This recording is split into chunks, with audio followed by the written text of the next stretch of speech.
Grenou, bonjour. Bonjour. Monsieur Madavan Suben, bonjour. Merci d'être l'invité de l'écho du mercredi cette semaine-ci. C'est quoi Clark Robinson Associates? C'est un nom très américain, un peu film feuilleton américain. Bon, d'abord, tout dernièrement, ça a été mentionné assez largement dans la presse mauricienne et même dans la presse internationale. Et Clark Robinson aujourd'hui, c'est une firme d'experts comptables qui offre différents services variant de titres, de la comptabilité, de la fiscalité et surtout agir comme un one-stop shop pour tous les petites et moyennes entreprises à Maurice. Aujourd'hui, TGS Clark Robinson, TGS c'est principalement parce qu'on est dans le network de TGS Global. C'est un network parmi les 20 premiers mondial qui se trouve,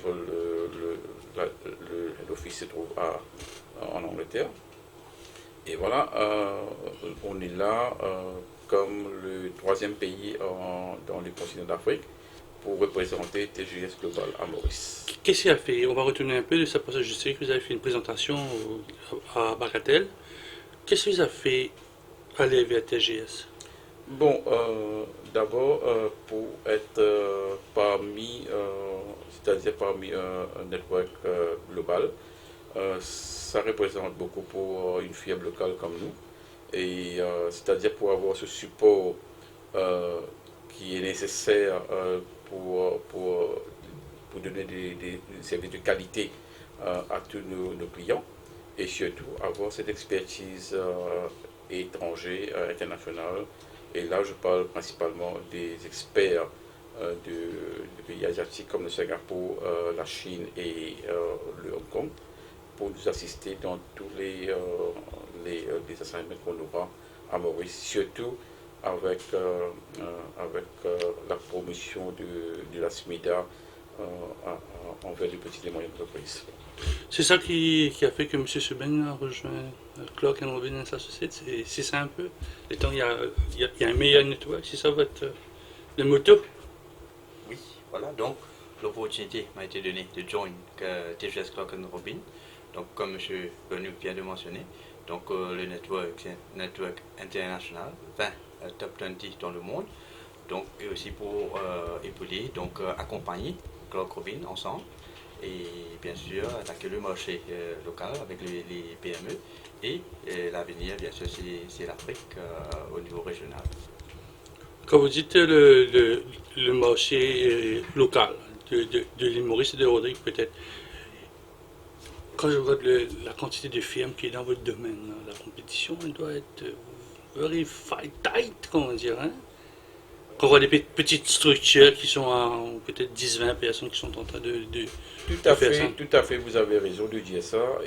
Mais malheureusement, on a beaucoup de grandes firmes à Maurice, c'est-à-dire là où je parle De grandes firmes. le top 20, ok, qui ne sont pas nécessairement là pour donner un support de proximité à des petites et moyennes entreprises. Excuse-moi. Si vous regardez aujourd'hui le nom qui a été shortlisted avec la SMIDA, MIBs et la Mobank pour assister les petites et moyennes entreprises, vous allez voir qu'il n'y a que 10 avec la Mobank et ce ne sont pas des grandes firmes. C'est-à-dire là, on donne l'opportunité à de petites firmes comme la nôtre et pour épauler les petites et moyennes entreprises. Mais justement, M. Suben, qu'est-ce que les petites et moyennes entreprises ont besoin? C'est avant tout le support, l'accompagnement, parce que quand on est un PME, donc petite et moyenne entreprise, donc ce sont bien souvent les individuels, les startups qui ont de grandes objectifs à atteindre, donc des turnovers, ils veulent agrandir leur chiffre d'affaires, leur société. Donc nous, c'est plutôt pour donner cette proximité, service de proximité, accompagnement et bien sûr dans tous les domaines reliés à la comptabilité, que ce soit la fiscalité, l'audit externe, l'audit interne et conseil général concernant la comptabilité et les chiffres en général. Quand vous me dites, M. Suben, service de proximité, qu'est-ce que ça veut dire? C'est quoi ça? Bon, là, le service de proximité, pour nous, c'est un service qu'on donne, c'est-à-dire un accompagnement qu'on donne à des petites entreprises qui sont tout à fait différents avec des grandes firmes, des services qu'ils donnent à des grandes entreprises. Alors, qu'est-ce que les petites entreprises ont besoin? C'est-à-dire un support pour l'accompagner, etc. Dans toutes les démarches que les grandes firmes ne font pas. Ok. Par exemple, une application du permis d'opération, ouverture de compte bancaire, etc. Et l'accompagner à la banque, etc. Pour avoir des facilités avec la banque. C'est un peu cet accompagnement qu'on fait, on bouge beaucoup et on bouge avec les PME. Et comme les PME grandissent, et c'est automatiquement, nous, notre firme grandit en même temps. Est-ce qu'on peut bouger avec une PME? Parce que c'est une très jolie phrase. On bouge avec les PME. C'est-à-dire que ça sort de start-up, ça vient une PE, une petite entreprise, ça vient une ME, après ça commence à grandir là. Vous vivez avec eux, vous n'accompagnez pas là. Là, vous vivez avec eux parce que vous êtes dans le, peut-être on pourrait dire dans le day-to-day running de la compagnie. Mais pour vous dire que la plupart, la majorité même de nos clientèles sont des PME. Alors, on a vu des PME qui ont commencé comme des startups, mais qui aujourd'hui qui fait très bien. Et là, en retour, nous aussi, on grandit. Et pour répondre à votre question, est-ce qu'on peut vivre avec un PME? Bien sûr, parce qu'aujourd'hui, ce que, bon, en parallèle avec la vision, le vision du gouvernement, pour encourager les entreprises, etc.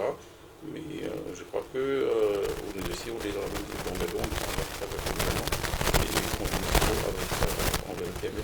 Il y a un mot qui vient souvent de vous, de la bouche de M. Vinoba, de Madame aussi, c'est le mot support. Alors, c'est quoi un support? Parce que moi, je veux comprendre, mes lecteurs veulent comprendre c'est quoi un support. Est-ce que vous faites le côté administratif? Est-ce que vous aidez à faire? Parce que je ne vois pas comment vous... C'est quoi le thème?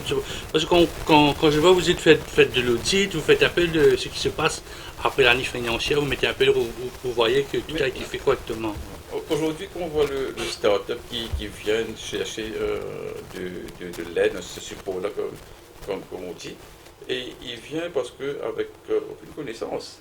Okay. Ils ne sont pas des gens qualifiés, etc. Mais ils ont décidé de faire un business. Okay. Mais qu'est-ce qui manque? Il manque d'informations. Aujourd'hui, il y a ce manquement d'informations au niveau, un peu partout, de tous les players. Mais nous, on assure, on éduque ces PME-là. C'est ça qui veut. Parce qu'ils ne comprennent pas. Si aujourd'hui on parle de la TVA, on parle de l'imposition fiscalité, pour même entrer dans une banque, etc., pour faire un business plan, etc. Mais toutes ces choses-là, ce sont des choses inconnues pour les PME. Pour eux, ils connaissent faire du business, mais ils ne connaissent pas toutes sortes d'administration, etc. Mais un petit peu, c'est ça qu'on accompagne.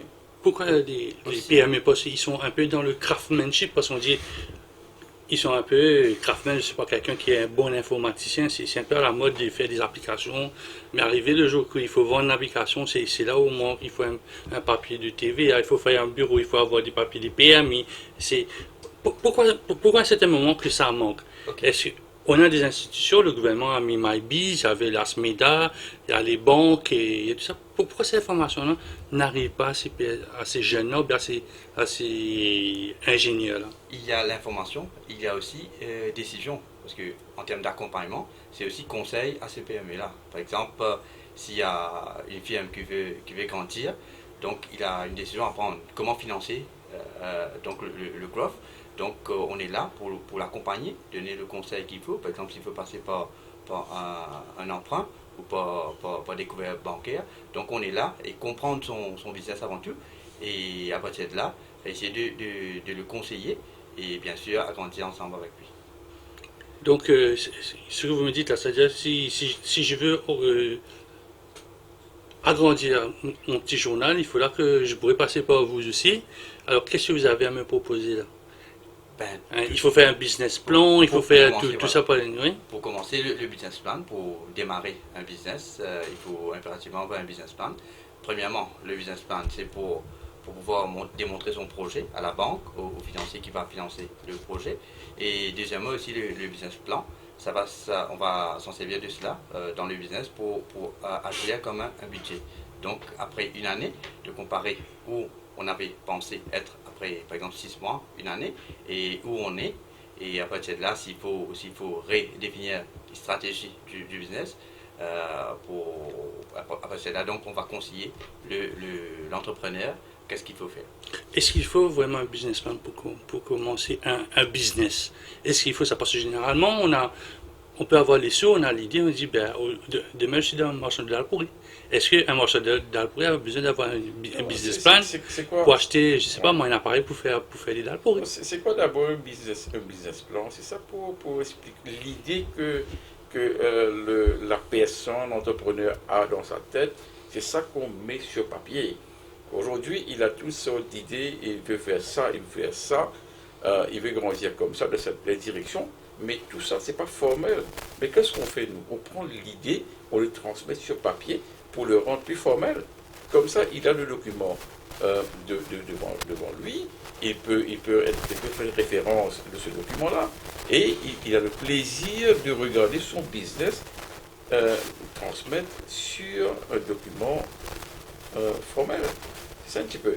Et demain s'il veut, comme s'il avoir un investisseur avec lui pour venir investir dans son business, mais il n'a rien que montrer le business plan, décrire un petit peu son business, ses activités et les prévisions et ses plans, ses visions et ses missions.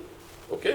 Tout ça, c'est transmettre dans un document. Mais est-ce qu'un petit entrepreneur peut faire ça sans l'aide d'un cabinet comme Clark Robinson Associates? Est-ce qu'on peut faire, ou bien on va sur Internet, on voit un modèle, on dit bon, allez, vas-y, on met des zéros à côté. C'est pas nécessairement copier un document, un template sur l'Internet et produire ce business plan-là dans un langage technique à l'entrepreneur. C'est plutôt de mettre un petit document avec un langage simple, expliquer, et c'est ça qu'on fait, on explique, parce que ici, l'entrepreneur vient, il s'assoit avec nos consultants ici au bureau, et on l'explique, on transmet ses idées, c'est lui qui donne l'idée, et on transmet, et il explique, et il est content de voir ses idées transmettre sur un document formel. Vous faites que la transcription, ou bien vous le conseillez, vous dites, bon, ça est là, non, ça c'est impossible, bien sûr. Ça vous êtes ici, vous voulez aller être un petit peu trop loin, est-ce que c'est... Vous le recadrez Exactement, parce que récemment, là, l'ASMEDA et Mavis aussi est venu avec un projet qu'on appelle le business diagnostic de petites entreprises. Et là, vous allez voir que là, l'ASMEDA paye des consultants pour aller dans l'entreprise et regarder où sont les faiblesses qui est dans le business. Et là, on rentre comme consultant et on conseille, on regarde ce qui se passe dans l'entreprise et en même temps conseiller où le problème, où l'entrepreneur perd de l'argent et où il peut gagner de l'argent aussi. Hein. C'est ça un petit peu. Et l'entrepreneur est content parce qu'il a toutes les facilités. Et pourquoi vous élargissez un peu sa vue? C'est ça un peu quand vous faites du business, comment vous appelez ça? Diagnostic du business, ça veut dire il est appuyé des fois dans le rejoindre dans la banque, de coordinateur.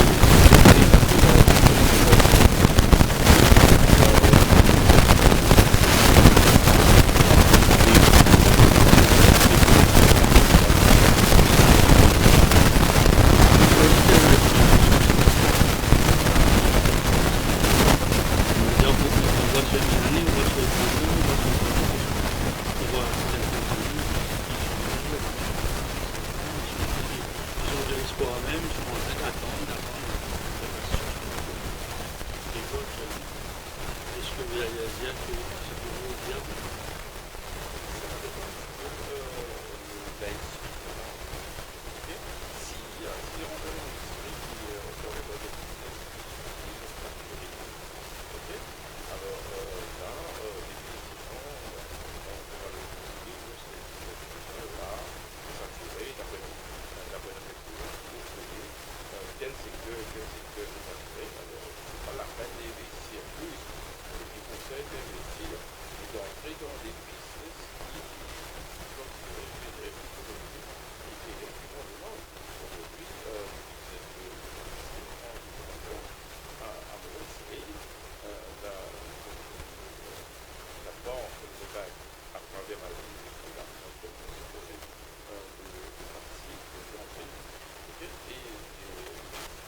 quel est celui qui a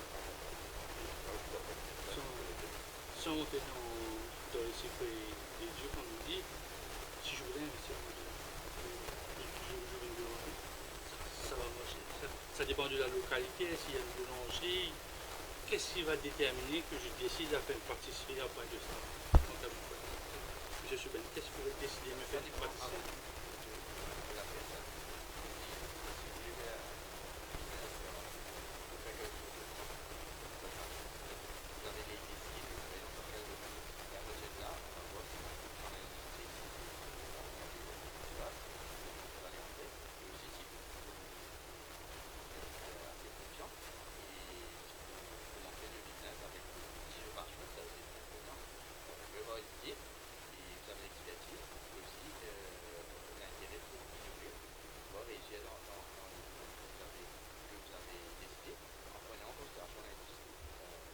Quelle innovation que je pourrais, qu'est-ce que je pourrais, disons, je décide d'ouvrir une pâtisserie.